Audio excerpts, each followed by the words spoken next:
All right, let's see how we go. And if we fuck up, we'll just edit it out. We'll just cut it till we look good. We'll just cut it.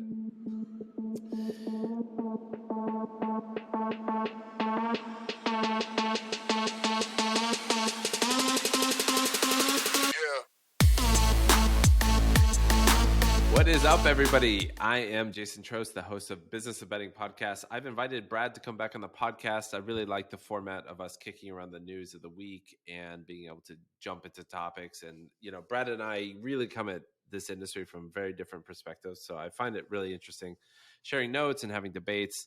So I thought we'd have him come back on and kick some stuff around. So the first topic I wanted to talk about, which made the news a little bit, was Amy Howe at FanDuel talking about the percentage of their customers using offshore books. You want to kick that story up for the audience who are not familiar with it, Brad? Yes. So obviously the entire US industry has been at SBC this week, and there's a load of panels. And one of the tweets that came out of there was that Amy Howe, CEO of FanDuel, said 25% of offshore users were not getting paid, essentially, which is obviously faintly ridiculous. And it prompted a lot of people to go, oh, why don't you just be better instead of slating your competitors without real statistics? Now, obviously, I think there's a few things going on here. One, like it's a live tweet from a panel. So, like the panels themselves, the speakers are often not that accurate because they're just talking off the top of their head. Then you've got a reporter sort of trying to listen and write down what's been said as well, which is not always accurate. And I think it was kind of reported later that she got that stat from FanDuel had done some research and they'd found 25% of offshore users had at some point had some trouble getting paid out, which is obviously very different to 25% of users don't get paid. But I also thought it was worth talking about the whole offshore argument, because as I say, the immediate reaction everyone does is, oh, just do a better product and offshore will go away, which is, I think, somewhat unfair. And you can probably speak to this as well, just given the costs involved, especially in the US, right? So number one is market or license fees. So if you want to work in New Jersey, you've got to partner with a casino and you've got to pay 10, 20 million a year to Ocean Resorts or whoever. Same in Michigan, same in Pennsylvania. It's like you have to pay 8 figures in 20 different states or whatever. Then you've got your taxes, 51% in New York, 35% in Pennsylvania, 0.25% of handle goes immediately to the federal government as well. Those taxes we should mention are just gambling taxes. That's in addition to state, local, and federal taxes as well. Yeah. And then all the compliance stuff, which again, offshore books just don't have to talk about or think about. AML, KYC, all that stuff. You have to pay someone to do it. You have to pay for official data. Anyway, the point is you have this massive cost base, so you can't run your business like a 2-3% hold because you're not going to make enough money. Well, they already don't make any money. So to just go, just take bigger bets and be better. I don't think it's quite that simple. So maybe I'm the wrong audience. I didn't think that quote was that offensive. It sounded like a big number, and 25% probably does sound high, but I'm sure it does happen. Of course, yeah, of course it happens. Yeah. So the sentiment is directionally correct. Maybe her number's wrong, and why shouldn't she throw shade on the offshore books? Fuck well, them. she should. It's the backlash is always. It's the limit problem, right? It just comes up literally time and again. It's, offer bigger limits and offshores won't exist. And do you think it's as simple as that? You think that it's like my understanding? I've never used an offshore book, to be honest, but my understanding of the illegal market is that the main benefit they have is credit betting. So you don't have to put up the money until you do a settlement weekly and you get a certain amount of credit to bet with. I didn't think that limits and prices were the key benefits. But what's your understanding of that market? I agree. I think that there's a few things. So credit betting is obviously huge, being able to bet on futures and stuff without having to put the money down. I think the fact you can do some more unusual stuff, you can take bets on the presidential election as well, or, like the push-ups bet during the pandemic, that was quite a famous one where obviously the offshore books immediately put that out, and you just can't do that as a regulated book. But the But I do presidential, think, I mean, that's not really. I mean, to defend regulated sports books, of which I'm one, of course. Like it is illegal for a sports book to take a political bet. So I mean, it's really, it's the illegal bookmakers taking advantage of not operating in the framework that that's intended in the American market.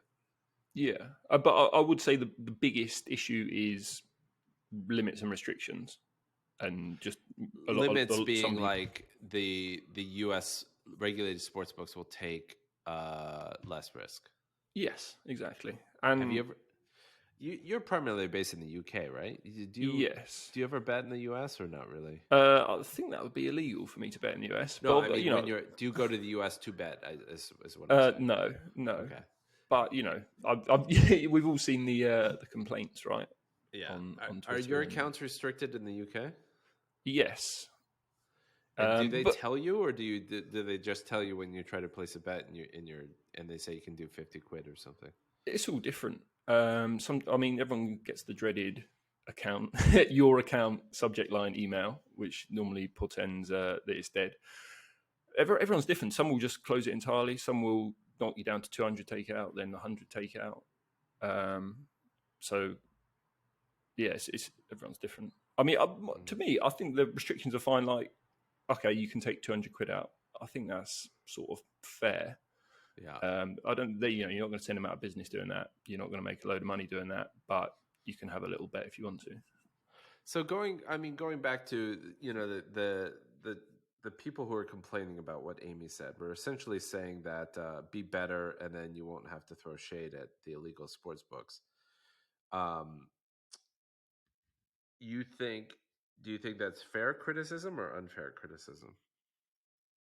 Well, so as I was saying, I think it is a bit unfair because you do have to run your business at a higher margin. I also Right. think they are trying to be better in the US. Like they're if you look around at the minute, they're all people like PointsBet partnering with Nelly Analytics and Banach Technology. There's what's it called, Deck Prism is partnered with Huddle Technology. They're probably going to be integrated with some more operators. There's a lot more companies, I think, partnering with sharp groups, these syndicates, to try and improve their pricing, Right. and therefore, in the long run, take bigger bets and bigger limits. We spoke about Susquehanna 2 weeks ago, and that's like that's their whole thesis.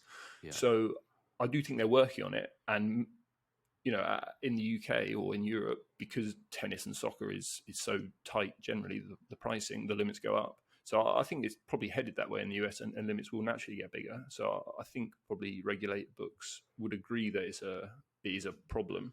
And Yeah. I heard there was a podcast, Jason Scott from MGM, VP of trading there.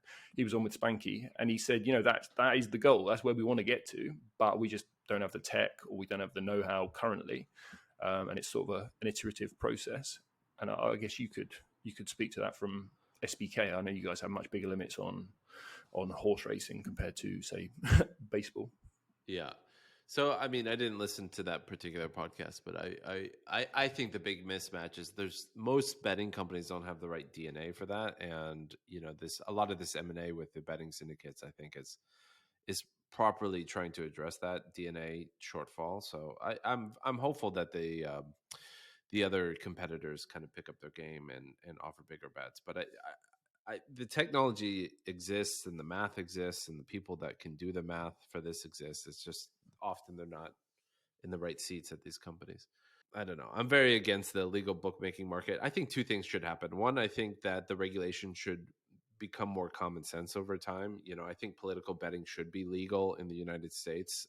It is under very restricted circumstances with a no action letter on the CFTC, but it's a very esoteric roundabout way to allow this. So I'd like to see the legislation get smarter over time.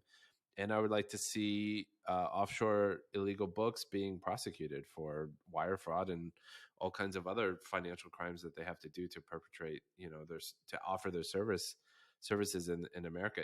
It really, to your point, like speaking from an operator perspective, the costs of being regulated are enormous, between money laundering, responsible gambling taxes, fees that you pay for data rights, all these kinds of things. Like the cost of goods sold, as you might say, are extremely expensive when you're regulated, and it's apples and oranges when you're comparing onshore and offshore.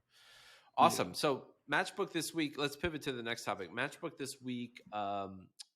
I don't know, re-announced or announced a new brokerage service. Do you want to tee that up for a discussion? Yeah, so this was maybe a couple of weeks back now, but they announced the launch of their Matchbook brokerage, which has been around for probably a few years now. But I think that, they wanted to push it and let people know about it for the first time. And it's basically almost like a WhatsApp betting service where they set you up with an account. You have to go through due diligence and KYC and all that sort of thing. And then if you want to bet, I don't know, to take an example that's relevant currently, you want Tiger Woods over Max Homer, round 2 of the Open, you ping them, say, can you quote me that? And they will come back to you, hopefully within 10 minutes or so with a price, and you can sort of fire away at what you want. And the way they termed it in the press release was, this is for punters who are restricted everywhere and who want a fair bet. And it's interesting to our point we were just discussing. I was talking to a black market broker as well recently, and they said basically we couldn't offer this as a regulated company ourselves because where our margin for the year is like 1% as a broker, and so we can do it where we settle up every 15k plus or minus via Bitcoin, and we do it over WhatsApp. But if we had to become regulated in the UK or whatever, then we just couldn't afford to do it because we don't make enough money on that. But anyway, yeah. But Matchbook are giving it a go, and it was interesting the amount of feedback. I tweeted about it a little bit, and over the last couple of weeks, a lot of people have reached out to me and said, what's your experience there? What's your experience with other WhatsApp betting services, or other ways to just get money down? Because while the UK market has gone, heavily recreational, that obviously has left quite a lot of people, I think, out in the cold, who are looking to get money down. So I think it's an interesting product, and I wondered if that's something markets would ever look at, or is that not something you really want to get involved with? Well, from my perspective, if the exchange is well functioning, and I would say that there are things that we should be doing that we're not doing that make a brokerage more interesting. I think, but from a philosophical perspective, I think if you have a well functioning exchange, the brokerage should be largely unneeded. The prices should be there, the markets that people want to bet are there. Some of the lane I see for brokerages are like esoteric bets. So, that Tiger Woods bet you mentioned, like you don't really want to put up every permutation of every golfer against every other golfer on an exchange. That would just be an insane amount of permutations to be able to ask somebody to be quoting. But at the same time, perhaps exchanges should be having better mechanisms so that you can be requesting quotes and all that stuff can be happening in exchange. I mean, maybe I'm seeing something incorrectly, but I think exchanges done properly should be solving most of the problems that brokerages are doing. So I'm also curious that, Matchbook has their own exchange. I'm curious why that they would be pushing things more towards a brokerage, or at least highlighting a brokerage option next to their exchange option. I think to use the example of Tiger Woods. So they have that market on site, but there's 50 quid in the box, and so as I understand it, they're getting. If I ask for a price on that, they're basically pulling that from Pinnacle. Like if the market's on Pinnacle or Chris, they will give you the price. If it's not, they're probably not going to give you the price. But as I say, on their current site, there's 50 quid in the box. And, I think this is kind of like minimum £1,000 bet. So as you say, they don't want to put £1,000 each side on 122 golf matchups for the Open because they can get picked off. But if they've got warning, right, this guy wants this, what can we do? What do we make it? Are we off here? And again, they're talking to a counterparty, people running their own risk, or people like Nelly Analytics from Susquehanna who are taking the other side of these bets, and then they'll look at it and go, okay, I don't think we're off, or is there something we don't know? Let's stick an extra 2% vig on here and send back the quote. So it's just, I think it's just protecting yourself from still offering a wide range of markets, but without just getting walloped out of nowhere, I guess. Yeah, maybe I'm being too much like technology should solve this problem. But anytime a human's getting involved in this financial transaction, I think that there's, it should be solved with technology. Like at the end of the day, like you really don't want humans involved in manual trades. Like that should be the reason why. That's super old school, and that's not why we have computers. The only reason you really want a human is if you're doing something truly exotic. But if the market's on the exchange and there's not enough liquidity, I would push Matchbook or whoever to be finding a mechanism so they can put a bigger price up on the screen to facilitate that transaction. There's a concept in financial markets, financial exchanges called last look, which has really never been popularized in sports exchanges. But basically, it gives the liquidity provider the ability to not honor the trade within a certain trade window. So, for example, if I'm making something up, but if I trade sterling dollar pairs, and I have a print up there that says I'm willing to make $500,000 at this price, I get 100 milliseconds to decide if I honor that price or not. And that's just a way to kind of give the liquidity providers some additional protection against information asymmetry and adverse selection. So perhaps exchanges should be looking at more mechanisms like that, so that like they could put up a 10,000 pound print at this Tiger Woods, and but they get 3 seconds or 5 seconds or 10 seconds to confirm that they want to honor that price. Maybe that's the right way to do it, rather than it just feels so backwards that we're going backwards from like some electronic mechanism to some human with a WhatsApp account, thumbsing it up. And it's slow as well, right? They've got to contact a counterparty. The counterparty's got to work out whether they want to take the bet. They've got to come back to you. It's going to be 45 minutes. And if you're trying to do something quickly, or you want a price, it's really not ideal. So, I agree. If you can automate it, that's what you want. Yeah. But I guess no one can. I don't know. Well, everybody. The thing that on the operator side that it's true in any business, people are really allergic to balance sheet risk. So, being able to, if you take 1,000 pound bet at 40-1, you have quite a bit of exposure to that bet. So, most normal people get really allergic to this idea that within a snap of the finger, I can be losing thousands of pounds because I was too slow or got picked off. And so humans have this kind of pre-built natural inclination to be very cautious, even traders and sports traders, especially sports traders, because a lot of the time that when you get filled at 1,000 quid on Tiger Woods, like you got the wrong side of the trade.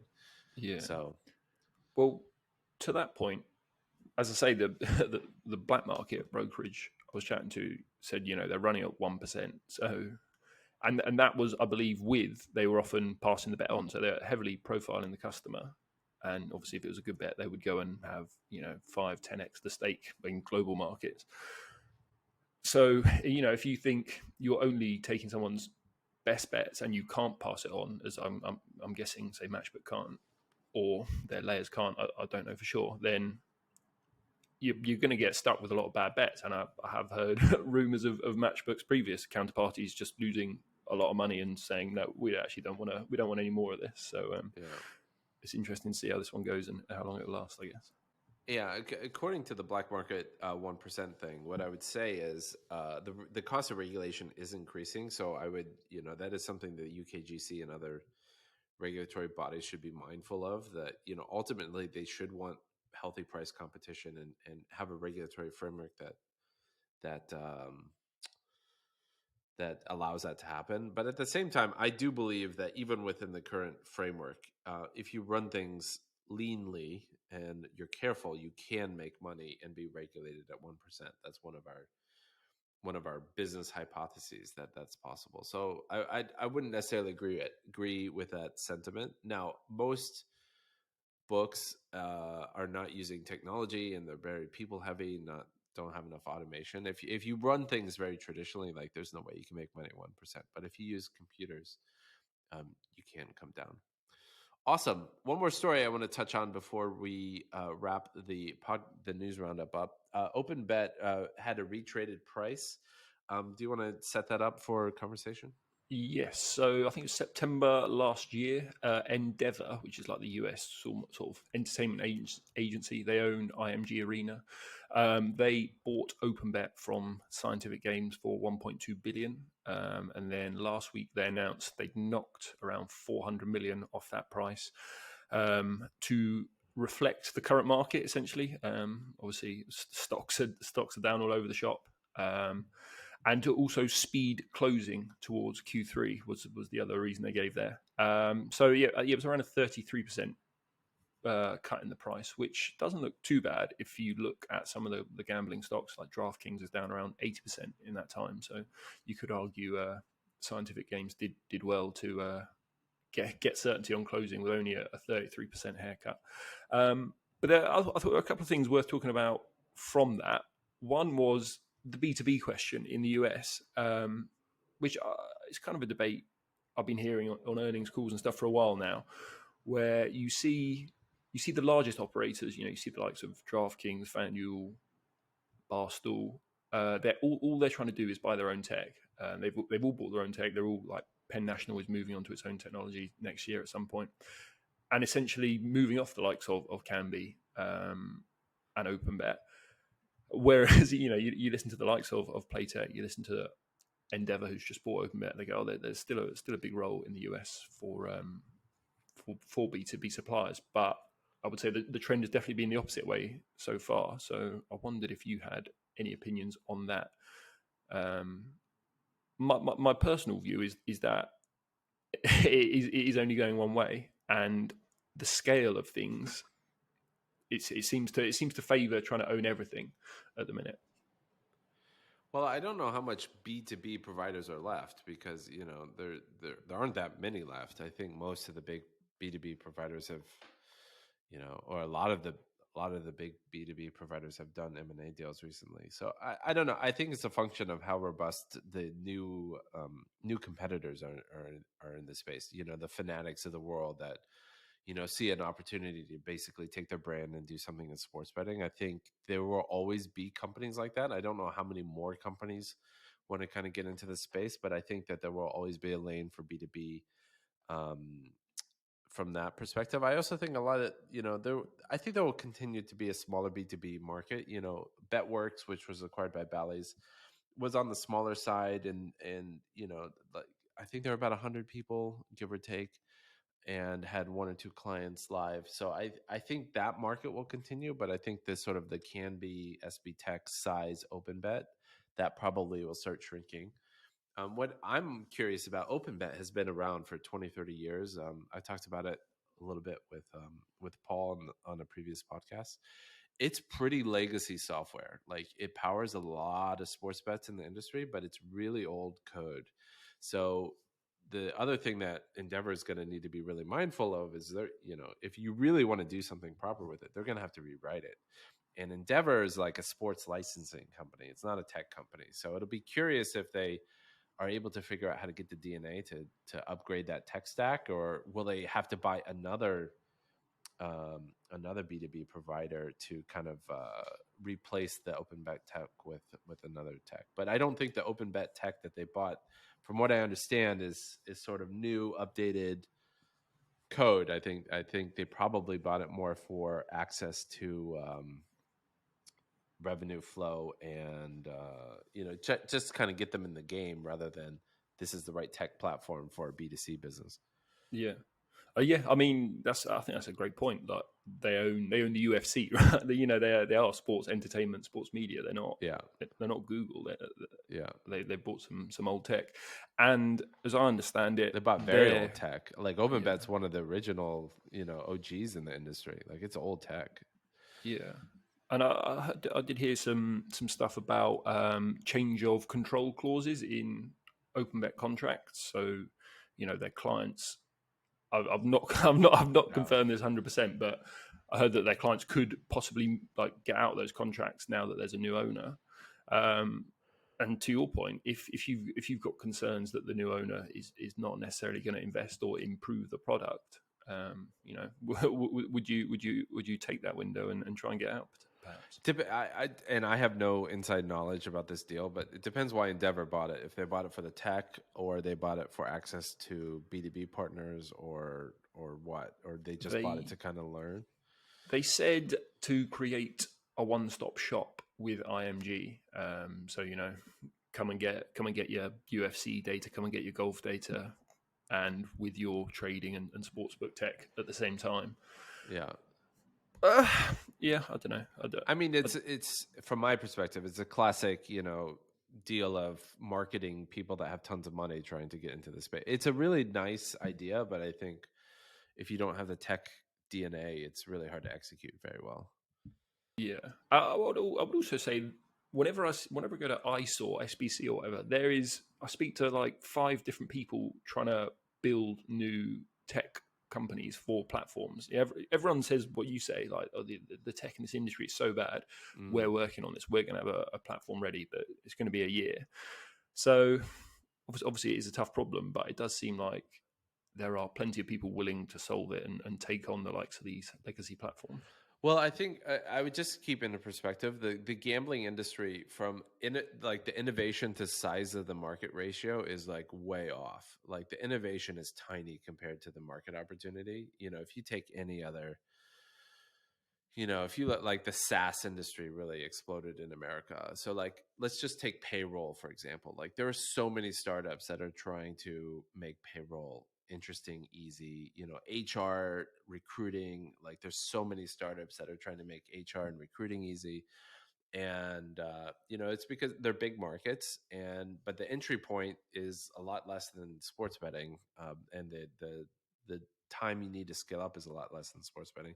So like there are startups in sports betting. It's just tiny compared to what a normal industry would see, largely because of the barriers to entry. Largely because of the regulation, and largely because it's just a less understood corner of the technical world. But even though there are startups, there's not enough money and like frankly enough general startups to kind of make big impact in this industry, which is why we see Openbet, 20-year-old technology still being relevant, because there aren't enough of these competitors. Yeah, and actually on that note, I was chatting to some VCs and private investors this week, and they were saying that the market is much like the public markets. It's chaos and everything is down 50-60%. Deals are being pulled, signed deals are being pulled. Apparently there was one small startup who they rang around all their current investors for the round and said, "Don't worry, it's been filled by a big US casino operator. We don't need you." And then a month later, the casino operator pulled out, said, "Nah, we're not doing it. Market's changed." So they had to go back around and try and get investors on board. So, well, the rule of thumb is like the deal's not done until the money's in the bank account. Awesome, Brad. Well, thanks. Thanks for joining us. Brad from the Legal Sports Report, joining us for the News Roundup Part 2. Hope you enjoyed it. Let us know in the comments what you think, and catch you guys soon.